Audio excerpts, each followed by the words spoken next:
And this is a never-ending dance between hackers and engineers. Admitted that hackers have come close several times to shutting down elements of the nation's infrastructure. Disabled thousands of terminals were effectively destroyed this way. And so at that point, it becomes a threat to all humans, not just those who were trying to weaponize it. And so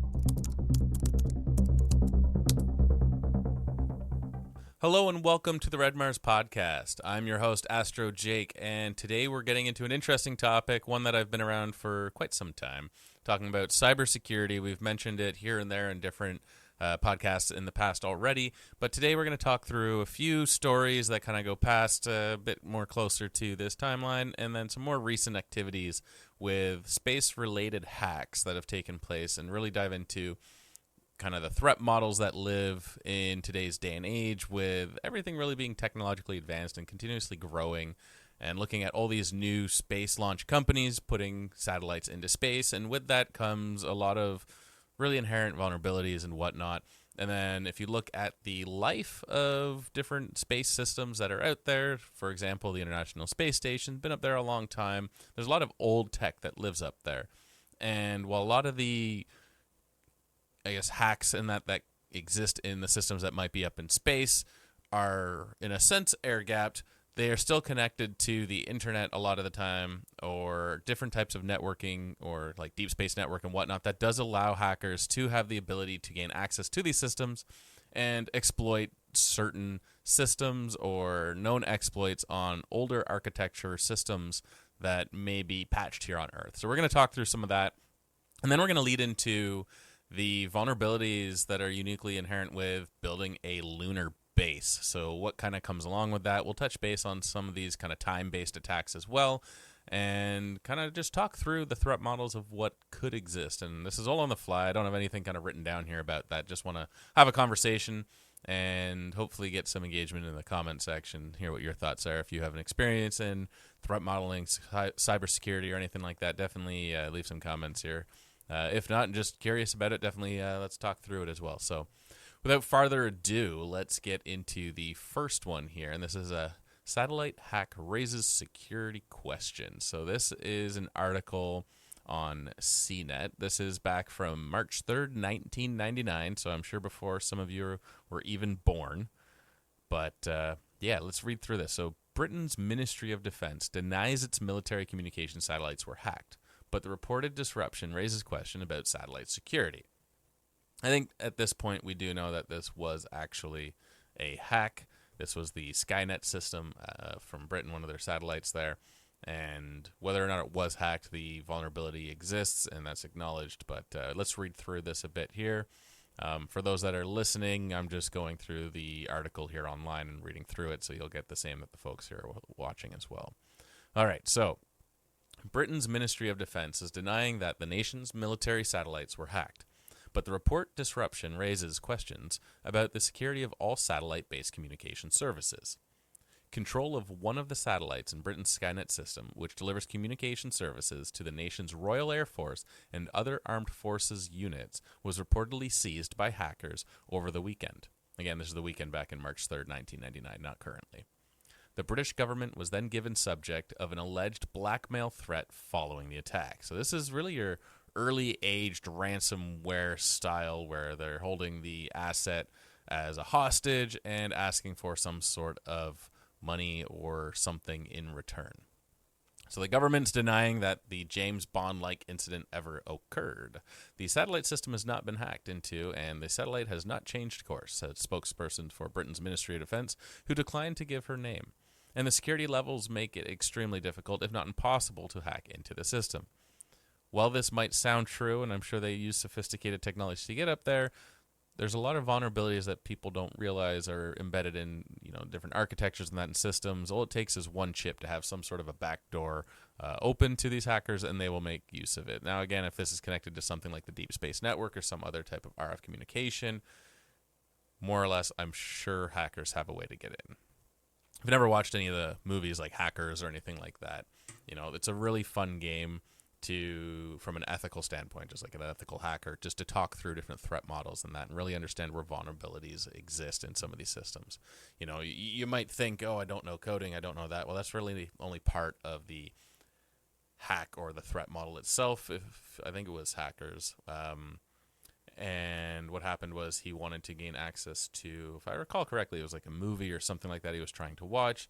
So he calls through the telephone, gets somebody to do some sort of switching on that end or whatnot. But it gives him what he needs in the end. I don't remember the movie. It's been a long time since I've watched it. But go give it a watch. I should probably watch it again and get caught up on what's going on. Anyway, so we'll continue on here. So industry experts said hacking into satellite systems is difficult and the commercial satellites are relatively safe from meddlers. Yet, as the communication industry begins to rely more heavily upon satellites, the cause for concern over hackers is no longer limited to webmasters. I like how they call them meddlers. They're really trying to belittle the efforts in that. I'm not saying that hackers are, by any means, people to look up to or anything like that, but there are some very sophisticated hacks that take place, and the individuals or groups that perform these hacks are extremely intelligent and smart to come up with the ways that they do this, and they're very creative. So I get what they're doing here, but let's not underestimate what these, in quotes, meddlers are actually able to do. All right, so commercial satellite launches are on the rise, and the number of birds, in quote birds, they're referring to the satellites, in the sky continues to grow. There are about 330 commercial satellites in orbit today, according to the Satellite Industries Association for Commercial Trade Group. Now, there's a lot more than that to this date. We've really picked up on our cadence. I don't know the number offhand, but it is a lot more than 330. I think we're in the thousands now.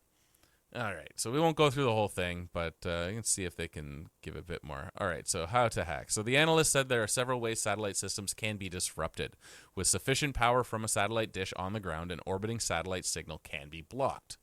One way is simply brute force, by sending a signal up to a given satellite and jamming it, said Steve Blum, president of Telus Venture Associates, a satellite consulting firm.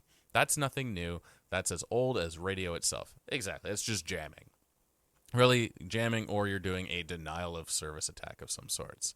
Again, all different types of threat models. Some are as easy as you just physically take a hammer to something and now you've denied service to it. Or you get more sophisticated hacks where you, say, embed some sort of ransomware or something like that. But, all right, so experts said that that occasionally happens by accident, but jamming a satellite is easy to trace, and communication services such as TV signals are rarely disrupted, as programmers and providers usually have backup capacity on other satellites. That's very true. If you're jamming it, you have a really strong signal. Those signals can be tracked, and actually I think it was back in World War II, I believe, where the Germans would trace people trying to give out secrets of where their bombing runs were, where people were hiding and whatnot, and they could track their radio broadcast to go and find those individuals in cities, and they had some pretty good accuracy on finding them. I think there's a movie about that as well, actually. It used to be on Netflix, maybe. But yeah. So more or less, this was the first one.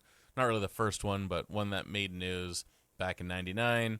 And although they say it wasn't a hack, it probably was, and that's the whole reason it got so much attention. All right, let's move forward a bit here to, where are we? 2007 and 2008, Landsat and Terra AM1. So hackers interfered with Landsat and Terra AM1 in 07 and 08, so let's read about this one. So let's see. This is a short article, but yeah, this was released October 31st, 2011. Hackers interfered with 2 U.S. satellites on 4 separate occasions between 07 and 08, according to prepared documents for the U.S.-China Economic and Security Review Commission. The Bloomberg News Agency reported October 28 that the incidents involved the Landsat 7 and the Terra AM-1 Earth observation system, and that the satellites were targeted through a ground station in Norway. A Landsat 7 Earth observation satellite system experienced 12 or more minutes of interference in October 07 and July of 08. Hackers interfered with the Terra AM-1 Earth observation satellite twice for 2 minutes in June of 2008 and 9 minutes in October that year. That draft says, citing a closed-door U.S. Air Force briefing, according to the report. All right, in October of 27, statement to the Washington Post, U.S. Homeland Security Janet Napolitano admitted that hackers have come close several times to shutting down elements of the nation's infrastructure. Wall Street firms and transportation systems are frequent cybersecurity targets. Yeah, a lot of these transportation systems, water services, and stuff like that, even the health networks and that, so for hospitals and everything, their infrastructure is super old and built off really old technology.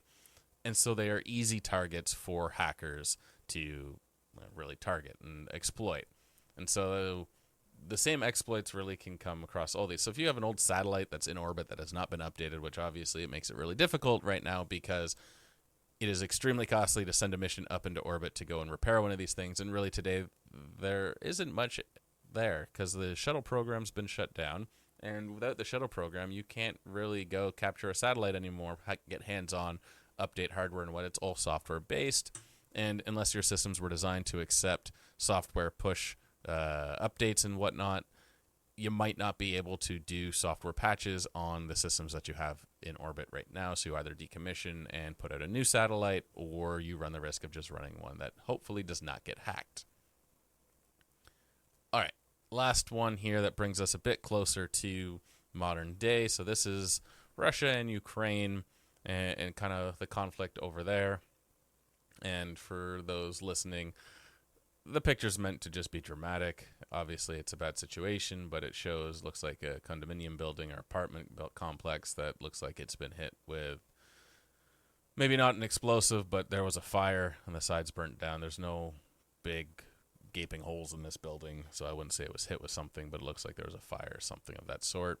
All right, so let's get to the story. So hackers targeted the American satellite company Viasat, officials from the EU, US, and UK said today. So the operation resulted in an immediate and significant loss of communication in the earliest days of the war for the Ukrainian military. This relied on Viasat's services and command control of the country's armed forces. And again, this was back February 25th, I believe, 3 years ago, 2022. All right, so the Viasat cyber attack is the biggest known hack of the war, says Juan Andres Guerrero Sade, a threat researcher at the cybersecurity firm SentinelOne, because it's the most concerted effort to disable Ukrainian military capabilities. It is also one of the first real-world examples of how cyber attacks can be targeted and aimed to amplify military forces in the ground by disrupting and even destroying the technology used by enemy forces. Right, so the attack on February 24th launched disruptive wiper malware called Acid Rain against the Viasat modems and routers, quickly erasing all the data on the system. The machine then rebooted and were permanently disabled. Thousands of terminals were effectively destroyed this way. And this continues to go on and talk more about it. The rest of the information really, while it might be interesting, doesn't really benefit the talk so much that we're kind of interested in. And this is kind of leading our conversation more so to what I wanted to talk about today, and that is the moon. So we've been talking about the moon a lot lately and different types of resources that you can mine on the moon, getting different types of rocket fuels, oxygen through all these different procedures, but we didn't really talk about the permanence of staying on the moon and what risks come along with that, specifically around cybersecurity. So let's think about this for a moment. If you were to live on the moon and stay there for any extended period of time, well, you're going to need food.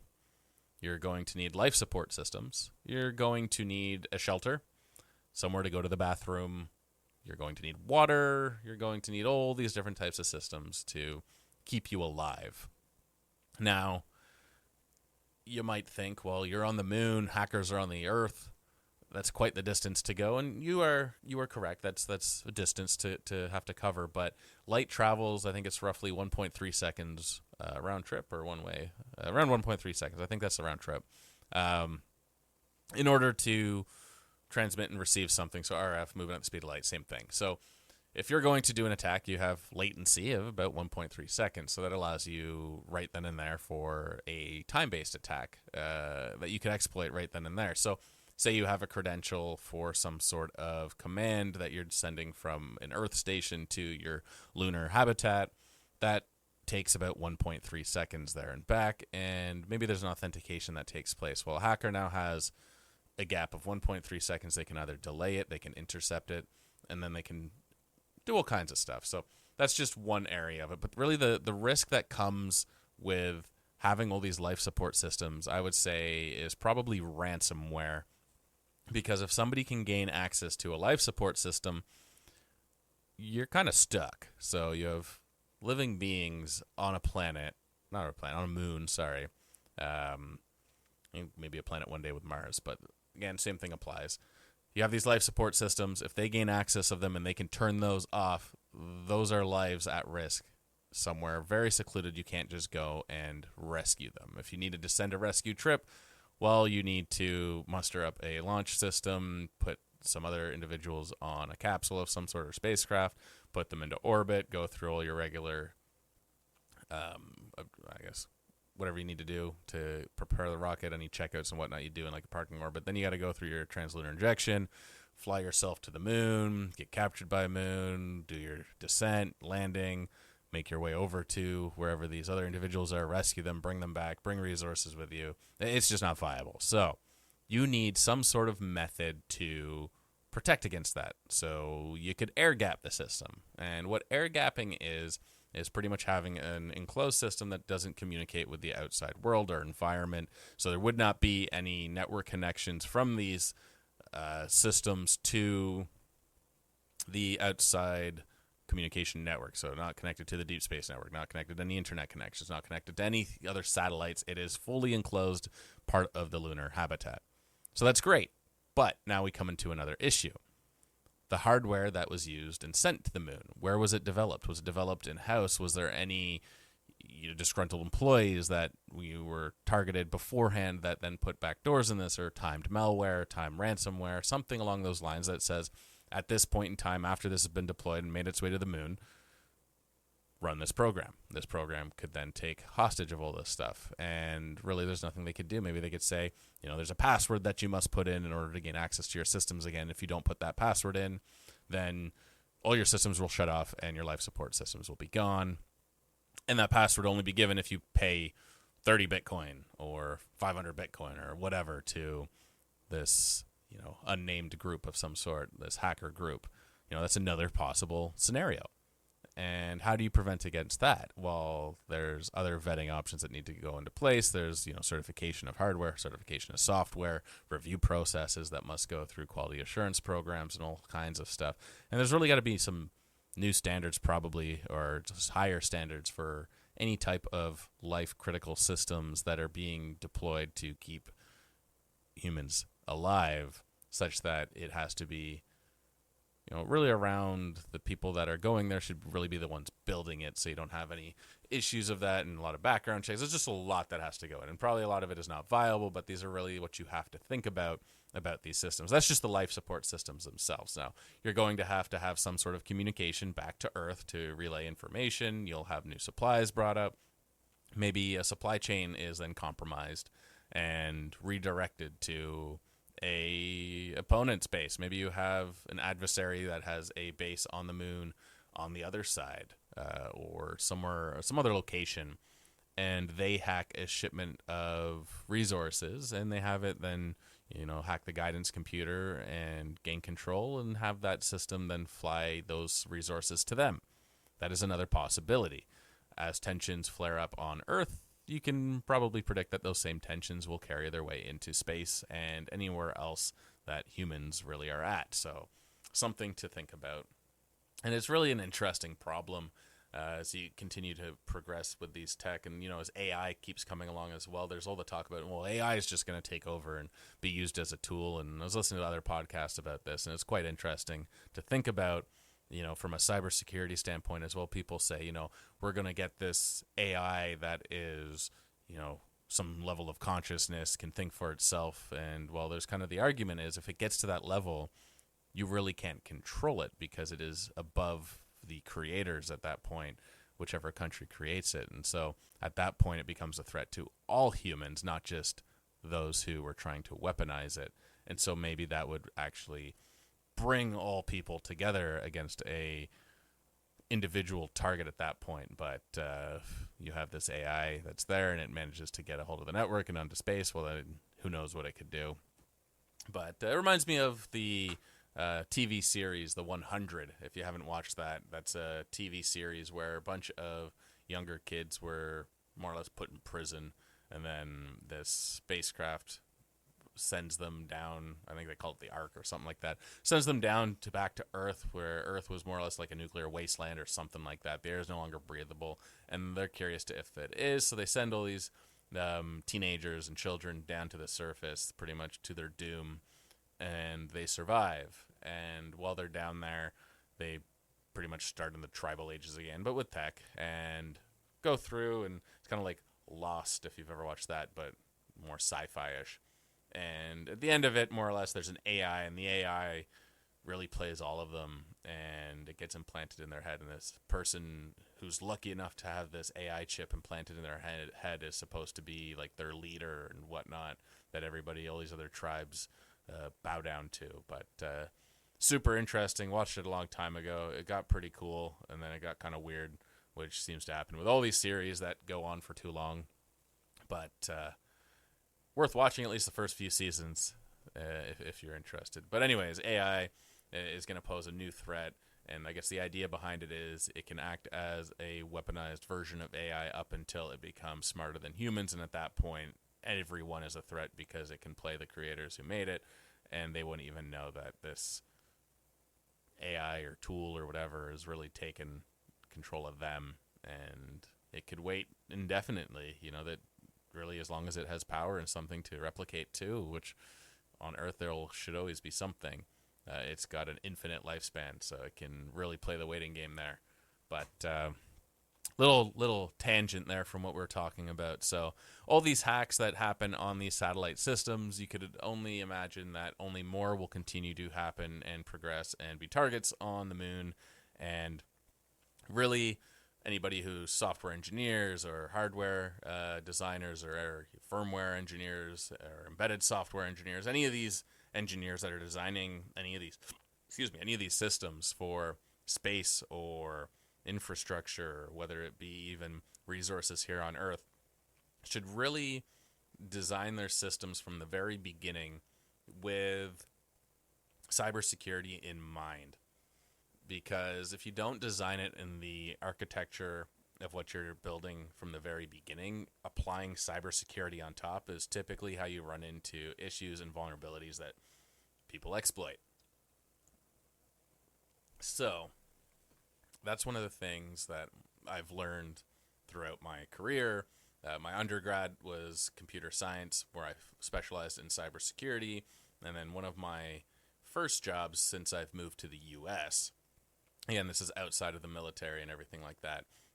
Once I came to the U.S., I worked several jobs and made my way to J.P. Morgan Chase, where I worked for authorization platforms. And cybersecurity obviously is a huge thing in those companies because there's a lot of money at risk. And so we constantly would go through best practices for writing software and whatnot. And one of the things that was really pushed into our brains was design with security in mind. And if you don't do that, this is where you run into issues, and it's a lot harder to go back and try and implement it after the fact. So we would have all kinds of different types of static scans, dynamic scans, unit tests, penetration tests, pretty much any type of test you can think of, we would run software through, because you really want to make sure you cover all your bases. Now, you can't prevent everything. It's just not possible. There's too many edge cases, too many possibilities, and people get really creative. And if you can't hack the software, then you hack the people. And that's really, what it comes down to. And same thing with the lunar base. If you go back to that possibility, maybe one of the individuals they send up to this lunar base that is completely air-gapped, no one's been able to hack this system, it's completely safe, so they say, but they get an astronaut.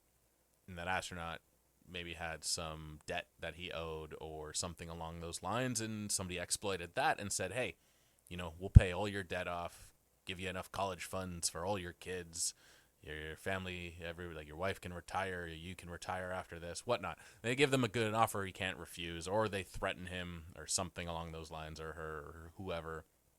And they say, we need you to go up, and in these systems, you're going to take this thumb drive, and all you have to do is plug it in. That's it. They don't tell them what it does or anything like that. They just say, here's a thumb drive, go plug it in. That's a threat model. That's a possibility that could exist, and is part of the reason why when you have some of these jobs that you're around very critical infrastructure, they do background checks, they do credit checks, they do financial statement checks. They can go through and check pretty much your entire life and then come up with an idea of how much of a threat you are to bring on, and then determine whether it is worth the risk or not. And that is part of some of the hiring processes for some of these jobs and whatnot. So things to think about. I won't go on about this too much. I didn't want to go and have like a super in-depth cybersecurity conversation, just more so around the threat model that exists. Talk about some of the hacks that have happened in the past and what you can do. There's, satellites out there that maybe get hijacked from hackers, and then they use those to hack something else. Really anything you can think of, but I want you to understand that it is not just software or people or hardware. It is a combination of everything. You have to really look at the full system that you are trying to gain access to, and then you look at what's the weakest link or what's the easiest way to get in or what makes most sense. And if you've ever watched Mr. Robot was absolutely incredible. This person who clearly had a lot of mental issues but was an absolute genius when it came to computers and systems. Not even just computers, but systems as a whole. Systems meaning anything from a login to a building, a card swiping machine, and how they work, what they interface with, what is upstream, what is downstream, and all of that. And you can really, if you really understand a system, you'll be able to point out its faults, and those faults are what become vulnerabilities. So that is why you end up with all these other systems where it can just be, absolutely detrimental to a company when they don't check all their bases, or they don't fully understand their systems before they deploy it, or people from companies leave and you end up with all this technical debt and people don't understand how something works, but they're like, it's been working up to this point, let's put it out. And then someone finds a vulnerability. Trying to fix that becomes super difficult because no one actually understands how it works, and the hackers might even understand how it works better. But it's interesting. So you end up with things like this, and they always have super cool names like Acid Rain or Heartbeat was another big hack that happened, Heartbleed, maybe it was Heartbleed, I forget. But let's do a quick. A few moments later. Another big risk that people need to worry about are autonomous systems. So not just AI, but anything that is automated that doesn't have a good health system or health check or something like that. Really monitoring it is a high risk situation, because if somebody gets access to it and figures out what is displayed and what's not, or what is monitored and what's not, they can create a hack that goes unnoticed for a long period of time, especially if it's not checked. So that is something that you really want to pay attention to. Again, this is a trade-off with performance versus the level of insight you have into a system. You can create this incredible health data application that pulls all this information from your automated procedures, but that takes a lot of bandwidth, and in space inherently you need these radiation hardened systems that only provide a finite amount of processing power, and with that you can't, some of these things are nice to haves that people don't see as needed for certain missions. And so typically I feel that security is one of the first thing that is dropped when it comes to this, because they're like, we will accept the risk and just hope it doesn't happen. Or one of those things, it's like security through obscurity. That is not a solution. If you think it's obscure, somebody will find out, and then your vulnerability is there, and you might not know you've been hacked for a very long time. And that's just part of the game, I guess. But, for those who don't know Mr. Robot, let me show you Mr. Robot. We'll take a quick second of this so you can see. What I'm about to tell you is top secret. A conspiracy bigger than all of us. There's a powerful group of people out there that are secretly running the world. I'm talking about the guys no one knows about, the guys that are invisible. The top 1% of the top 1%, the guys that play God without permission. And now I think they're following me. Employee number ER280652. Just a regular cybersecurity engineer. So yeah, he's a cybersecurity engineer, regular employee by day, but by night, he is a hacker. And I won't go through too much of this because I think it'll probably get copyright, but we'll just skip ahead here. Incident of wealth redistribution in history. This is it. Time to shut them down. Their networks are getting attacked. $13 billion. That's exactly how much they've lost. Who did this? The cool part about this show is that they're all viable options. The threat models that they go through, the processes, the code, if you really take the time and look at it, it's all valid. And everything from creating honeypots to catch attackers and watching them, tracing where they've gone through different logs and seeing the signatures that hackers leave behind, which is a very common thing that hackers do, is they want credit for what they did to show, hey, I was able to do that. So what they do is they leave a little breadcrumb somewhere in there, or a little signature, and that is their mark to say, it was me. And they cover a lot of that in this show.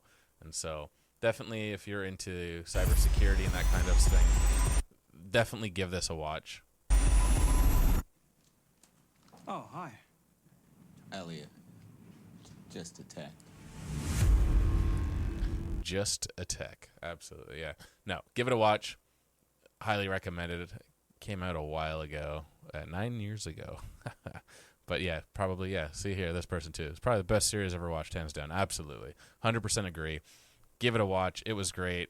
The end of it's a little sad. That's all I'll say. But yeah, no, they go through some really cool ones and some very interesting hacks to think about. And then if you do watch it, really think about, how can this apply to the space environment? Because really all the hacks that happen in this show are all applicable to space, especially if we're looking at permanent presence on the moon and life support systems, water filtration systems, and whatnot. All these hacks that take place here on Earth are fully translatable to there, especially if we're looking at connecting through different types of internet connectivity and expanding our Earth-based internet to orbit and beyond. If you're going to have access to the internet from the moon, that opens up a world of vulnerabilities and risks that I'm not sure if it's really worth it, but that is not for me to decide, and we'll see what happens. But it's a race. Think of it as a race, similar to street racers using radar detectors and then cops with their radar really trying to figure out who's got the best system. Do I detect the radar detector before, or does the cop detect the radar detector before the street racer has the time to slow down? Or does the street racer have the better system that detects the radar and they're able to turn off course or slow down before the cop sees them, and vice versa? So it's a very similar race in technology where infrastructure and technology companies and really anybody building any type of system is trying to make sure that they have the latest and greatest cybersecurity. And there's a lot of these companies that come in and say, hey, we'll provide you cybersecurity as a service and whatnot. But again, plopping cyber on top of something is a patch, whereas you really should be thinking about it from the very beginning. So the race here, that analogy would be making sure you have the very best while the hackers are trying to get in and have the better technology to beat you to it. So that's like the 0-day vulnerabilities, and that is they've beat the companies to their own game. They've found a vulnerability before the companies realized it was there, and so they lost the race. But then they will go and they'll put a patch on it and say, now we've blocked you, we've figured it out, you no longer have access to our system. And then they go and say, oh, well, did you see this one? And then they keep going, and the battle just goes back and forth. And this is a never-ending dance between hackers and engineers that will really always exist, because there will always be these red hat or red teams attacking, whether it be ethical hackers or just regular hackers. They will always exist because the vulnerabilities are there. If the vulnerabilities did not exist and it was impossible to hack, hackers wouldn't exist, because eventually they would give up, or even if they didn't give up, they wouldn't get into the system, so it wouldn't matter. So it's a never-ending dance between hackers and engineers, and the race will always continue. And with infrastructure going into space and permanent presence on the moon or eventually Mars, well, that dance is coming there, and you can very much expect that there are going to be headlines in the news saying that the Martian base has been hacked and held ransom, or the lunar base has been hacked and held ransom, or the life support systems have been shut down by hackers based out of XYZ, and these will be the headlines. It's unfortunate, and I hope that they are able to defend against it. But we need better systems in place, in my opinion, to make sure this doesn't happen. Manufacturing needs to be kept in-house for the people that are developing these systems, and you need a really good vetting process on the individuals that are building them, because, again, the threat model is not just on the systems themselves, but the people are also vulnerable. And, you know, the world's an expensive place today, so got to figure out how to get past it. But anyways, I'm not going to keep going on. Interesting talk. Probably got on a few tangents here I shouldn't have, but as you can tell, I'm passionate about the space and cyber security aspect of it, and it's always on the back of my mind. And when I'm writing code or anything that I'm doing, I'm always thinking about, you know, am I writing code that is safe, or is this something that, you know, can expose something that it shouldn't? And I think about that, and I would encourage anyone else who is in that field or engineering field to also do the same. And don't think because you're not a programmer that it doesn't apply, because it most definitely does. And just keep that in the back of your mind. Anyways, that is all for today. I hope you enjoyed. Have a great weekend, and happy Friday, everybody. Remember, stay curious, keep looking up, and let me know what you thought of this episode. Don't forget to subscribe and follow along, and I will talk to you all later.